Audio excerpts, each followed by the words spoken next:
Lens की ही applications में human आई भी डिस्कस होती है।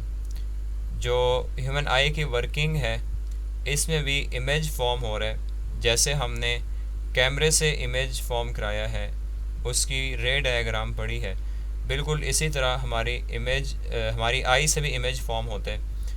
एक्चुअली कैमरा जो है वो हमारी आई के बेसिस पे है, आई बेस है और उसके बेस पे हमारा कैमरा डिज़ाइन हुआ है। तो इस आई के भी हम रे डायग्राम पढ़ेंगे। इसके मिड में ये लेंस होता है जिस पे लाइट रेज आके फॉल करती हैं, रिफ्रैक्ट करती हैं, और बैक साइड पे रेटिना पे हमारे पास इमेज फॉर्म हो रहा था। कैमरा में हमारे पास लाइट सेंसिटिव फिल्म थी, फोटोग्राफिक फिल्म थी, जिसके ऊपर जो हम ऑब्जेक्ट देख रहे थे उसका इमेज फॉर्म हो जाता था। यहाँ पर आई में हमारे पास रेटिना है, और वो रेटिना और फिल्म जो फोटोग्राफिक फिल्म है, इन दोनों का सेम फंक्शन है। In place of the film the retina records the picture, ये पिक्चर को रिकॉर्ड करते हैं। The eye has a reflecting system containing a converging lens, यहाँ पर कन्वर्जिंग लेंस है एक, जिससे लाइट रेज रिफ्रैक्ट करती हैं, और रिफ्रैक्ट करने के बाद ये रेटिना तक पहुंच जाती हैं। और रेटिना पे हमारे रेटिना क्या चीज़ है? This is a light sensitive layer. Light sensitive layer है, लाइट को सेंस करती है और इसके ऊपर इमेज क्रिएट होता है। कैमरा में हम इमेज फोकस करके अगर बनाते हैं तो अपने लेंस की जो डिस्टेंस है, फिल्म से लेंस का जो डिस्टेंस है उसको चेंज करके हम फोकस करते हैं, जिसको हम कहते हैं ना फोकस कर रहे हैं इमेज को। वो हम एक्चुअली इस लेंस की और फिल्म की जो डिस्टेंस है, इन दोनों को चेंज कर रहे होते हैं। जिस एग्जैक्ट पॉइंट पे हमें सही फोकस इमेज मिल जाए, उस पॉइंट के ऊपर हम इमेज ले लेते हैं। ऐसे ही यहाँ पर हमारे पास आई के केस में पोजीशन ऑफ लेंस चेंज नहीं होती, लेंस अपनी जगह पे रहता है, लेकिन उसके अंदर सिस्टम क्या है, इसकी फोकल लेंथ चेंज होती है। फोकल लेंथ चेंज होने के लिए, यानी कि हमारे पास लेंस एक है और उसके अंदर अल्लाह ने सिस्टम क्या बनाया है कि उसकी फोकल लेंथ चेंज होती रहती है। फोकल लेंथ चेंज होने का मतलब ये है कि ये कॉन्ट्रैक्ट भी करता है और रिलैक्स भी करता है।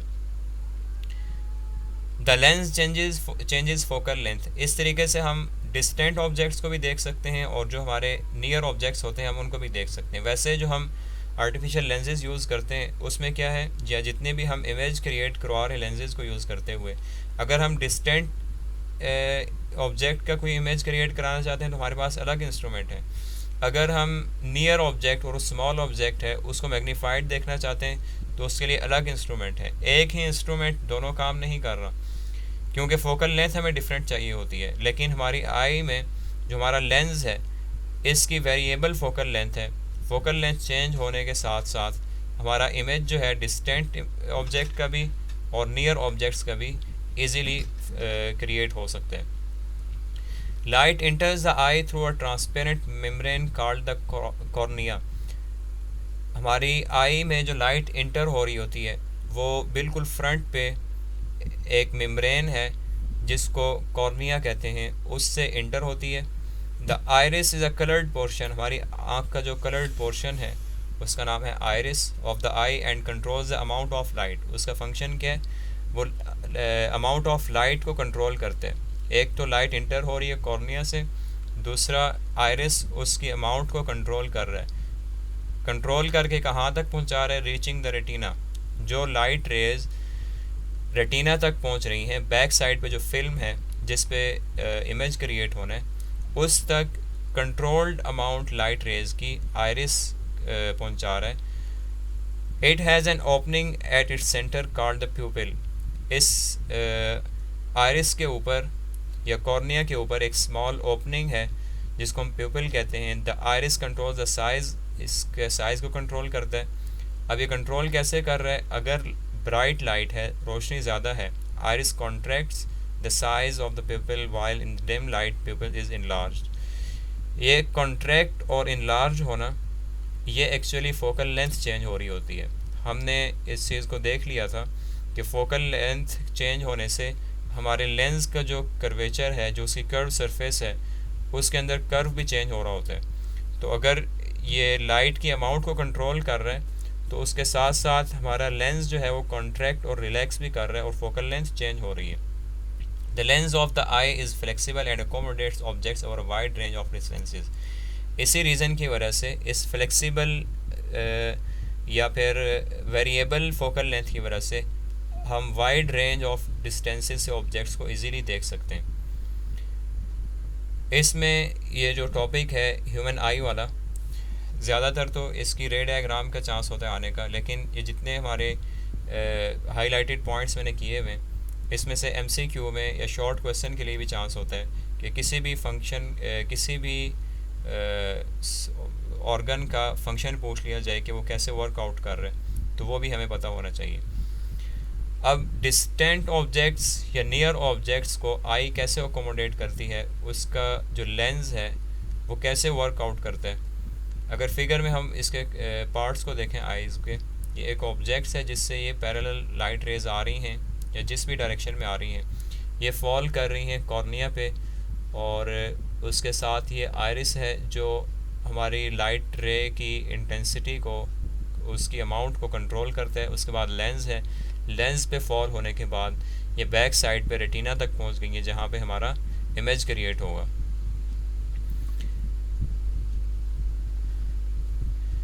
कैमरा में फोकस कैसे होता है अभी हमने डिस्कस कर लिया है कि हम लेंस को फिल्म से दूर या उसके करीब ले आएँ तो हमारा फोकस चेंज हो जाएगा. अगर कोई ऑब्जेक्ट थोड़ा सा दूर है हम अपने लेंस की पोजीशन चेंज कर दें, ऐसे ही कोई ऑब्जेक्ट करीब है तो लेंस की पोजीशन चेंज कर दें, तो उस तरीके से हमारा फोकस जो है करेक्ट हो जाता है. लेकिन आई में क्या है, the eye has different adjusting mechanism for focusing the image of an object on to the retina. It's ciliary muscles control the curvature. अब ये जितनी फोकल लेंथ कंट्रोल हो रही है, आयरिस का बताया है कि वो लाइट रेज को कंट्रोल्ड अमाउंट में भेज रहा है. अब ये फंक्शन हो कैसे रहा है, एक्चुअली ये सिलेरी मसल्स हैं जो इसके कर्वेचर को कंट्रोल करते हैं, एंड दस the focal length of the lens, जिसकी वजह से एक्चुअली फोकल लेंथ कंट्रोल हो रही है. And allow the objects at various distances to be seen. एक डिस्टेंट ऑब्जेक्ट्स है, उस केस में हमारा लेंस आई का डिफरेंट बिहेव कर रहा है, ये रिलैक्स लेंस है. लेकिन अगर एक ऑब्जेक्ट क्लोज्ड है, नियर टू आई है, तो उस टाइम पे जो लेंस है वो टेंस्ड है, उसके अंदर कर्व ज़्यादा आ चुके हैं, इन दोनों की फोकल लेंथ चेंज हो चुकी है. यही रीज़न है कि रेटिना हमारा एक ही जगह पे रहेगा, लेकिन लेंस की फोकल लेंथ चेंज होने से हमारा फोकस पॉइंट उसी जगह पे आता जाएगा और सही इमेज क्रिएट होता जाएगा. अगर ऑब्जेक्ट बहुत दूर है तो उसकी डेविएशन जो है वो बहुत कम होगी, जैसे हमने किस में डिस्कस किया है, I think in microscope, simple microscope पे हमने डिस्कस किया था कि एक एंगल फॉर्म हो रहा है जो विदाउट एनी लेंस है, और दूसरा एंगल फॉर्म हो रहा था जब हमने उस ऑब्जेक्ट को करीब लाया और इमेज जो है ब्लर होना शुरू हो गया. उस टाइम पे जो एंगल फॉर्म हो रहा था वो एक एंगल था. तो ये एंगल जो बाद में जो ऑब्जेक्ट करीब लाने से क्रिएट हुआ है, ये एंगल बड़ा था as compare to this angle. Lens के साथ जो एंगल बन रहा था वो ज़्यादा बड़ा एंगल था, और विदाउट लेंस जो डिस्टेंट ऑब्जेक्ट था उसका एंगल कम था. यही कॉन्सेप्ट यहाँ पे भी यूज़ हो रहा है. Where is that, the deviation of light through the lens must be less. वो हमेशा कम होगी. डेविएशन कम क्यों होगी, क्योंकि हमारा एंगल कम हो रहा है. To do this the ciliary muscles relax and decreases the curvature of the lens. हमारे जो मसल्स हैं वो इस लेंस के कर्वेचर को कैसे कम करेंगे, by relaxing the muscles, thereby increasing the focal length, जिसकी वजह से फोकल लेंथ इंक्रीज हो जाएगी. The rays are thus focus on to the retina. अब रेज जो हैं वो रेटिना के ऊपर आके फोकस होंगी, and producing a sharp image of the distant object, और डिस्टेंट ऑब्जेक्ट का एक शार्प इमेज यहाँ पर प्रोड्यूस हो जाएगा. अब एक और ऑब्जेक्ट है जो करीब है, उसमें ये सिलेरी मसल्स क्या करेंगे, ये कॉन्ट्रैक्ट करेंगे और इनकी जो फोकल लेंथ है वो शॉर्ट हो जाएगी. If an object is close to the eye, the ciliary muscles increase curvature of the lens. Lens का कर्वेचर इंक्रीज करेंगे, thereby shortening the focal length. अब इस केस में डाइवर्जेंट जो है, डाइवर्जेंस ज़्यादा है, वो एंगल ज़्यादा फॉर्म होगा. The divergent rays from the nearer objects are thus bent more so as to come to a focus on to the retina. Mainly हमें इनके short terms में, short words में फंक्शन जहन में रखने कि सिलरी मसल्स का क्या फंक्शन है, प्यूपिल का क्या फंक्शन है, इसी तरह जो रेटिना है उसका क्या फंक्शन है, कॉर्निया का क्या फंक्शन है, ये फंक्शंस हमें पता होने चाहिए। या फिर दूसरा ये है कि ये मसल्स कैसे डिस्टेंट और नियर ऑब्जेक्ट्स दोनों का इमेज फॉर्म करा रहे हैं, ये चीज़ें यहाँ पे याद रखने वाली हैं। The variation of focal length of eye lens to form a sharp image on retina is called accommodation. ये जो वेरिएशन हो रही है डिस्टेंट ऑब्जेक्ट से नियर ऑब्जेक्ट्स या नियर ऑब्जेक्ट से डिस्टेंट ऑब्जेक्ट, वेरिएशन जो फोकल लेंथ की हो रही है, हम इसको कहते हैं अकोमोडेशन। अब ये अकोमोडेशन जो है ये यंग पीपल में ज़्यादा होती है, वो इजीली या फिर ज़्यादा दूर तक के ऑब्जेक्ट्स भी देख सकते हैं और ज़्यादा करीब के ऑब्जेक्ट्स भी इजीली देख सकते हैं। This accommodation is large in young people while it goes on decreasing with age. Age के साथ साथ ये अकोमोडेशन कम होना शुरू हो जाती है, दूर के ऑब्जेक्ट्स भी क्लियरली नज़र नहीं आते और करीब के ऑब्जेक्ट्स भी फिर क्लियरली नज़र नहीं आ रहे होते। इन डिफेक्ट्स को हम आई ग्लासेस लगा के करेक्ट कर सकते हैं। वो हमारी जो करेक्शन है डिफेक्ट्स ऑफ विजन है उस टॉपिक में आएगा कि अगर डिस्टेंट ऑब्जेक्ट क्लियरली हमें नज़र नहीं आ रहा तो उसके लिए कौन सा लेंस यूज़ करें, और अगर नियर ऑब्जेक्ट क्लियरली नज़र नहीं आ रहा तो उसके लिए कौन सा लेंस यूज़ करेंगे। इसी आई के मैकेनिज़्म की एक सिमुलेशन हमारे पास नेट पे अवेलेबल है। ये हमारे पास आई के डिफरेंट पार्ट्स हैं और हम फ़िज़िक्स के लिए इसके थोड़े से पार्ट्स को ही फोकस करते हैं, बाकी जो इसके ज़्यादा पार्ट्स हैं वो हमारे बायो का उसमें हम उसको स्टडी करते हैं। मेन जो हमारे पार्ट्स हैं वो कॉर्निया है, प्यूपिल है, उसके साथ साथ रेटिना है, और अगर यहाँ पर मसल्स दिखाए गए हों, this is a ciliary body, और इसके साथ यहाँ पर ये सिलरी मसल्स हैं। ये हमारे मेन कंपोनेंट्स हैं जो हम फिज़िक्स में लाइट रेज़ के साथ यूज़ करते हैं कि ये देखते हैं कि लाइट रेज़ और इनका आपस में क्या रिलेशन है। ये हमारे पास एक ऑब्जेक्ट है कि और हम इसका इमेज देख सकते हैं रेटिना पे कैसे फॉर्म हो रहा है। इस ऑब्जेक्ट को जितना दूर ले जाते जाएं, अभी हमारी इसकी फ़ोकल लेंथ चेंज नहीं हो रही, ये लेंस एक ही फ़ोकल लेंथ है, तो इसलिए यहाँ पे जो इमेज फॉर्म हो रहा है वो डिफरेंट हो रहा है। अगर फ़ोकल लेंथ चेंज हो, जैसे अभी ये शार्प, ये अगर पॉइंट था तो इस पॉइंट का इमेज हमारे पास यहाँ रेटिना पे इस टाइम पे पॉइंट फॉर्म हो रहा है। इसका मतलब है कि अभी जो लेंस की पोजीशन है वो इमेज क्रिएट करने के लिए सही है। अब ये ऑब्जेक्ट अगर करीब आए तो हमारे लेंस को कॉन्ट्रैक्ट करना चाहिए, इसका कर्वेचर ज़्यादा हो जाना चाहिए, तब हमारा इमेज जो है वो सही क्रिएट होगा, नहीं तो हमारा इमेज कहीं पीछे जाके बन रहा है। अब उसके लिए हम यहाँ पे ख़ुद देख सकते हैं, अगर हम अपने लेंस का कर्वेचर इंक्रीज़ कर दें तो उसी जगह पे ऑब्जेक्ट है और उसका इमेज हमारा रेटिना पे अब क्रिएट हो चुका है। ये मैकेनिज़्म यहाँ पर तो हमने ख़ुद इसकी लेंथ और फोकल लेंथ चेंज की है, लेकिन एक्चुअली ये ख़ुद ब खुद ये मैकेनिज़्म हो रहा होता है। इसको लेंस को हमें ख़ुद उसकी फोकल लेंथ चेंज नहीं करनी पड़ती।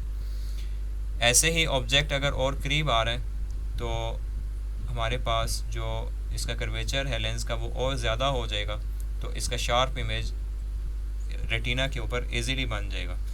और अगर यही ऑब्जेक्ट दूर जाए तो इसको जो हमारा लेंस है उसको रिलैक्स होना चाहिए ताकि उसका इमेज रेटिना के ऊपर सही फॉर्म हो जाए, जो अभी ये रिलैक्स कंडीशन में आ गया और इसका इमेज रेटिना के ऊपर फॉर्म हो रहा है। इसी फिगर के ऊपर, इसी सिमुलेशन के ऊपर हम नियर साइटेडनेस और फार साइटेडनेस को भी देखेंगे कि अगर जिसकी दूर की नज़र कमज़ोर है, करीब की नज़र कमज़ोर है, तो हम कैसे उसमें करेक्शन करेंगे। डिफेक्ट्स ऑफ विजन पे जाने से पहले हमें नियर पॉइंट और फार पॉइंट का पता होना चाहिए कि नियर पॉइंट हम किसको कहेंगे और फार पॉइंट किसको कहेंगे। जब भी हम कोई भी ऑब्जेक्ट या लेट्स बुक ही बहुत ही क्लोज ले आएँ अपनी आई के तो ब्लर होना शुरू हो जाती है, because the lens can not adjust enough to bring the book into focus. हर चीज़ की एक लिमिट है, इसी तरह इस लेंस की भी एक लिमिट है कि अगर हम अपने किसी भी ऑब्जेक्ट को उस लिमिट से ज़्यादा करीब ले आएँ तो हमारा जो लेंस है वो उसको फोकस नहीं कर सकेगा। तो वो जो नियर पॉइंट हो, जिस डिस्टेंस से आगे वो इमेज ब्लर होना शुरू हो जाएगा, जहाँ तक हमें क्लियर आ रहा है, नज़र आ रहा है, उसके बाद अगर ब्लर होना शुरू हो रहा है जहाँ से भी, वो पॉइंट हमारा नियर पॉइंट होगा जिससे हम इजीली करीब वाले ऑब्जेक्ट को इजीली देख सकेंगे। The near point of the eye is the minimum distance, वो मिनिमम डिस्टेंस है of an object from the I eight which it produces a sharp image on retina. उस जो मिनिमम डिस्टेंस, नियर पॉइंट क्या चीज़ है, आई का वो minimum distance है जिस पे ऑब्जेक्ट का इमेज, शार्प इमेज क्रिएट हो जाए ऑन रेटिना। और हम इसको, इसके लिए एक और टर्म भी यूज़ करते हैं, least distance of distinct vision.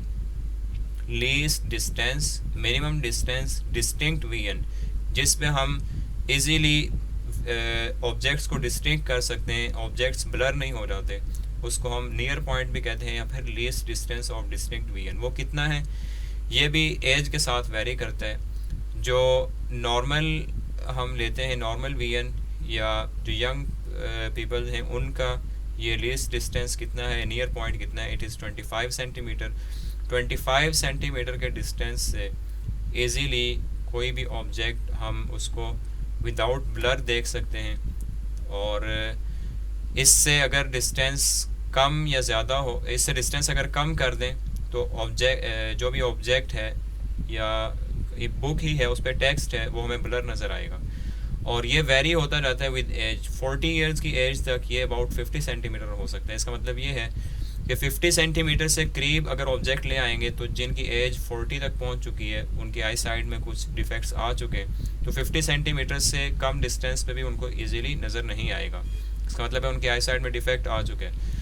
और 60s में पहुंचने तक ये 500 सेंटीमीटर तक हो जाता है, 0.5 मीटर मीन्स। तो इसका मतलब ये है कि हमने अगर कोई चीज़, एक स्मॉल राइटिंग है, अगर उसको देखना है और वो हमें करीब से ही सही नज़र आती है और ये हमारा जो नियर पॉइंट है ये इंक्रीज़ हो चुका है, तो हम लेंस लगा के इसको वापस करीब ले आएंगे। ये मेन पर्पस है हमारा नियर पॉइंट और फार पॉइंट को पढ़ने का। यहाँ पर फिगर में हमें क्लियरली दिखा दिया गया, image formation human I when an object is place at near point. Near point के ऊपर एग्जैक्टली जब हमने ऑब्जेक्ट प्लेस कर दिया तो उसका इमेज कहाँ पर क्रिएट हो रहा है, शार्प इमेज क्रिएट हो रहा है एग्जैक्टली ऑन रेटिना। अगर हम इस ऑब्जेक्ट को इस 25 सेंटीमीटर के डिस्टेंस के अंदर ले आएँ, इससे डिस्टेंस कम कर दें, तो हमारा इमेज रेटिना के ऊपर फॉर्म नहीं होगा, इस वजह से हमें वो ब्लर नज़र आता है। फार पॉइंट क्या है? The far point of the eye is the maximum distance of a distant object. दूर वाले ऑब्जेक्ट्स का मैक्सिमम डिस्टेंस जिससे कोई भी आई इजीली देख सकती है, from the eye on which the fully relaxed eye can focus.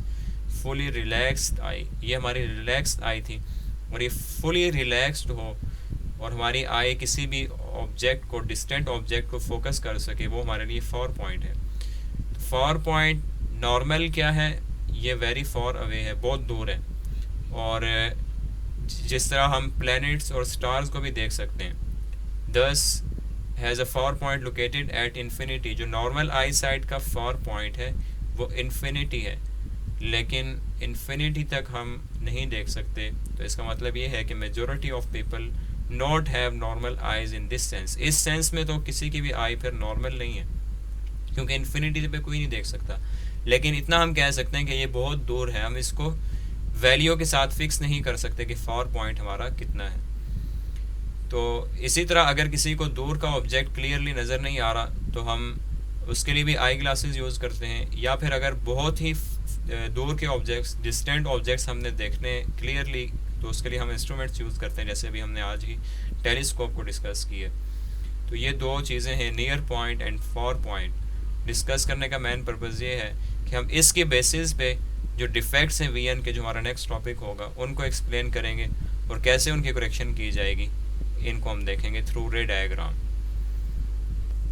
Exercise question number 24, draw ray diagrams to show the formation of images in the normal human eye.